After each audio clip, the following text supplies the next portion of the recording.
Good morning student, how are you. हम पढ़ रहे थे सब्सिडायरी बुक्स, तो उसमें हमने सारी पढ़ ली थी। लास्ट जो है वो है जर्नल प्रॉपर। ठीक है, हमने पढ़ी थी purchase book, sales book, purchase return book और सेल्स रिटर्न बुक, ये पढ़ ली थी। अब ये लास्ट वाली जो थी 8th वाली, ठीक है, अभी हमने 4 पढ़ी, ये 5th नंबर है इस चैप्टर की, जर्नल प्रॉपर। ठीक है, तो ये है जर्नल प्रॉपर। हम जानते हैं कि जिस बिजनेस में जो भी ट्रांजैक्शन होते हैं किसी बिजनेस में, वो सबसे पहले कहाँ रिकॉर्ड किया जाता है? जर्नल में रिकॉर्ड किए जाते हैं। तो अगर कम ट्रांजैक्शन होते हैं तो केवल एक ही बुक बनाई जाती है ओरिजिनल एंट्री की, उसका नाम है जर्नल। ठीक है, क्या नाम होता है? जर्नल। प्रॉपर नहीं होता, केवल जर्नल नाम होता है। कब होता है? जब कम ट्रांजैक्शन होते हैं तब। लेकिन अगर बिजनेस में ट्रांजैक्शन ज़्यादा होते तो हर टाइप के ट्रांजैक्शन के लिए अलग अलग बुक बनाई जाती है, और उनमें जो ट्रांजैक्शन नहीं आ रहे हैं वो लास्ट में जर्नल प्रॉपर में लिखे जाते हैं। तो जर्नल प्रॉपर में ऐसे ट्रांजैक्शन लिखे जाते हैं जो जिनकी नेचर नॉन रिकरिंग होती है, यानी कि वो बहुत कम होते हैं, उन नंबर ऑफ ट्रांजैक्शन बहुत कम है, या फिर कभी कभी होते हैं बिजनेस में, जैसे साल में एक बार ऐसे ट्रांजैक्शन जो होते हैं 1-2 बार, उनको इसमें लिखा जाता है। ठीक है, तो यहाँ पर लिख रखा है journal is also treated as subsidiary books. Journal को भी सब्सिडायरी बुक्स के जैसे ट्रीट किया जाता है, यानी जर्नल भी सब्सिडायरी बुक्स के रूप में बनाई जाती है। Those transaction which are not recorded in other subsidiary books are recorded in journal proper. ऐसे ट्रांजैक्शन जिनको दूसरे सब्सिडायरी बुक्स में नहीं लिखा जाता है, रिकॉर्ड नहीं किया जाता है, उनको हम जर्नल प्रॉपर में लिखते हैं। तो हमने क्या पढ़ा था? कौन कौन सी सब्सिडायरी बुक्स थी? एक तो कैश बुक, फिर purchase book, sales book, purchase return, sales return, 2 और थी बिल्स रिसीवेबल और बिल्स पेबल बुक।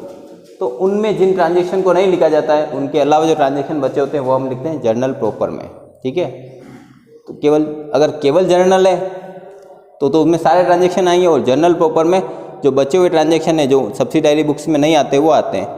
इसका फॉर्मेट सेम वैसा ही होता है जैसा जर्नल का है, यानी जर्नल जब हमने पढ़ी थी जर्नल एंट्री, वो फॉर्मेट ही रहेगा, सेम फॉर्मेट वही है, एंट्री करने का रूल भी वही है, सब वही है। ठीक है, अब इसमें कौन कौन से टाइप की हम एंट्रियाँ कर सकते हैं, तो कुछ एग्जांपल मैंने यहाँ लिखे हैं कि किस टाइप की हो सकती है। फर्स्ट है ओपनिंग एंट्री।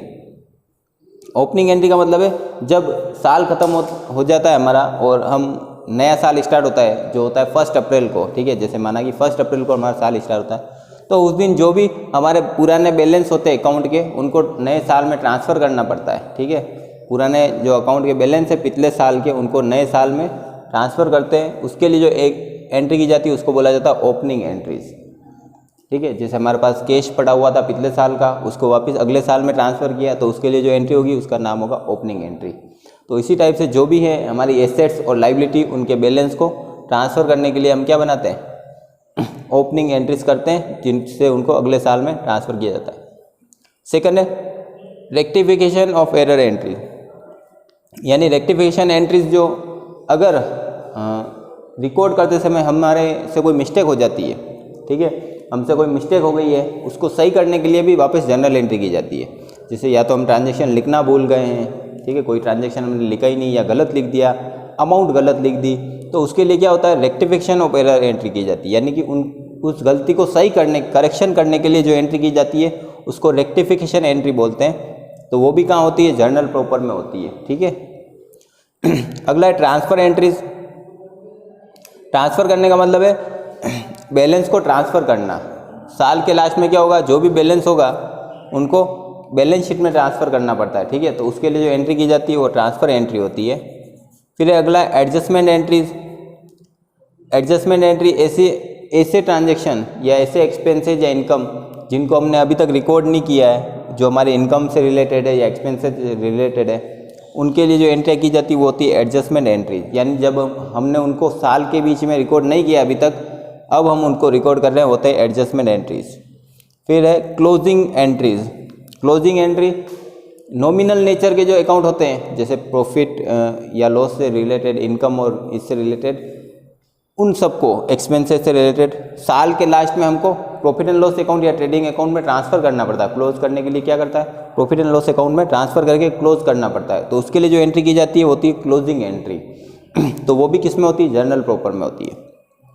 लास्ट है मिसलेनियस एंट्रीज। तो मिसलेनियस एंट्रीज में ऐसी एंट्री जो जनरल प्रॉपर में की जाती है, अदर देन सब्सिडायरी बुक्स, और इन सब के अंदर नहीं आई है। जैसे कि हमने कोई एसेट परचेज की है या सेल की है क्रेडिट पर, ठीक है, हमने कोई एसेट परचेज या सेल की है क्रेडिट पर, लॉस बाय थेफ्ट, चोरी से लॉस हो गया, loss by fire, loss by flood या अर्थक्वेक, ऐसा कुछ भी है। इसके अलावा अगर प्रोप्राइटर ने गुड्स विड्रॉल किया यानी माल लिया है पर्सनल यूज के लिए, गुड्स लिया है पर्सनल यूज के लिए, वो भी इसमें आएगा। और गुड्स गिवन एज चैरिटी या गिवन एज फ्री सैंपल, तो ऐसी चीज़ें जिसमें कैश का लेन देन नहीं है, ठीक है, लेकिन गुड्स का हो रहा है, तो वो इसमें आएगी, ठीक है, किसमें, मिसलेनियस एंट्री में। तो ये सारी है जनरल प्रॉपर में आने वाली एंट्रियाँ, ठीक है। तो इसी के बारे में इनके जो न्यूमेरिकल क्वेश्चन है इस चैप्टर के, वो 1-2 क्वेश्चन हम सोल्व करेंगे और सीखेंगे कैसे करते हैं इनमें। तब तक के लिए थैंक यू वेरी मच।